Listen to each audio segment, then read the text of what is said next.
खुशबू मारू एक होनहार छात्रा डूंगर कॉलेज की रही है। डूंगर लॉ कॉलेज की उपाध्यक्ष भी रही हैं। एबीवीपी की जोधपुर प्रांत की संयोजक है खुशबू मारू और एबीवीपी की पूर्व राष्ट्रीय कार्यकारिणी की सदस्य भी रही हैं। प्रधानमंत्री की भारत मंडप से भाग लेकर राजस्थान का गौरव किया और समाज का नाम रोशन किया।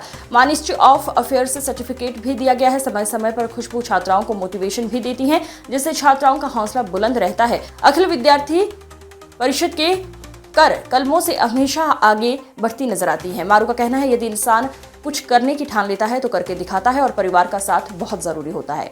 बेटा, सबसे पहले तो आप परिचय कहिए। नमस्कार जी। मेरा नाम खुशबू मारू। मैं 2019 से एबीवीपी में कार्य कर रही हूँ और एलएलएम कंप्लीट हुई है मेरी और मूलतः बीकानेर से ही हूँ।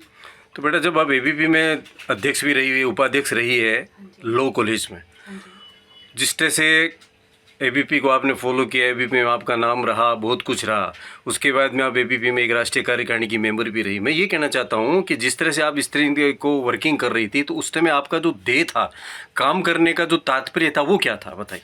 वो तो सबसे पहले तो यही था कि व्यक्ति निर्माण का कार्य करती है एबीवीपी। तो मैंने अपने खुद में बहुत चेंज देखे हैं। जैसे फ्रीडम जो होती है, लड़कियों को क्या मिलनी चाहिए, कहाँ सही कहाँ गलत, ये सब कुछ मेरे को एबीवीपी ने सिखाया है। और इसमें जैसे हम निरंतर रहते हैं, उसी हिसाब से हमारे को उसकी जानकारी मिलती है। अभी आपके पास में जोधपुर प्रांत का आप काम देख रही है, मैं जिसमें अभी जोधपुर प्रांत का एसएफएस का काम देख रही हूँ जी।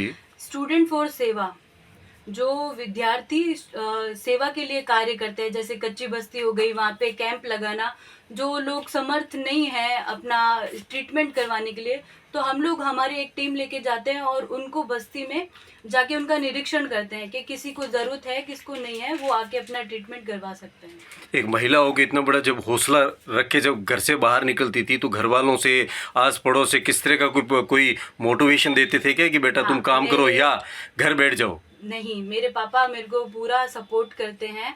अगर मैं कुछ हूँ तो मेरे पापा की वजह से ही हूँ। उन्होंने मेरे को बहुत मोटिवेशन किया है, आज इसीलिए मैं यहाँ पे हूँ। पूरे राजस्थान में आपका सिलेक्शन हुआ तो प्रधानमंत्री जी से आपने बात की थी। प्रधानमंत्री जी ने किस उद्देश्य से आपसे बात की थी या किस उद्देश्य से आप मिलने गई थी उनसे? उनका अभी ये यूथ पार्लियामेंट का एक प्रोग्राम था भारत मंडपम दिल्ली में, तो उनका इन्विटेशन आया था एज अ स्पेशल इन्वाइटी। तो उनका एक उद्देश्य था कि जो यूथ है उनकी सोच क्या है भारत को डेवलप करने में, तो उसी के चलते उन्होंने बुलाया था। और वहाँ बहुत कंपटीशन भी बहुत हुए थे। हम एज अ इन्वाइटी गए थे, तो कुल मिला के यही था कि उनको अर्न करना था कि हम मतलब यूथ है जो क्या कर सकता है भारत को डेवलप करने के लिए। महिलाओं को आगे बढ़ने में बड़ी हिचकिचाहट रहती है, महिला आगे तत्पर नहीं हो पाती, महिलाओं को घबराहट होती है, तो उन महिलाओं को क्या कहना चाहती है कि जो महिला आगे बढ़ना चाहती है, एबीपी में कुछ करना चाहती है, एबीपी से बाहर निकल के आते हैं तो भी महिला आगे बढ़ना चाहती है, कुछ और भी करना चाहती है, तो महिलाओं की जो घबराहट है, उस घबराहट को किस हिसाब से देखती हैं आप? शुरू में अगर हम कोई भी काम करते हैं तो वो घबराहट होनी निश्चित है, ये नेचुरल बात है। बट हम उस घबराहट से आगे निकल के अपना कुछ अर्न करेंगे तब ही हासिल होगा। आगे बढ़ना पड़ेगा, तभी हम ऊपर चढ़ेंगे। आपने एलएलएम कंप्लीट कर लिया, उसके बाद में प्रैक्टिस क्यों नहीं कर रही हैं आप? अभी प्रैक्टिस तो अभी मैं स्टार्ट करूंगी, देख रही हूँ मैं कहाँ, जोधपुर, बीकानेर, जो भी सेट होगा वहाँ पे प्रैक्टिस करूंगी मैं। तो ये प्रैक्टिस के बाद फिर आगे क्या करने का विचार है आपका, वो बताइए। साथ साथ में मैंने एलएलएम भी की है, तो वो दिया है।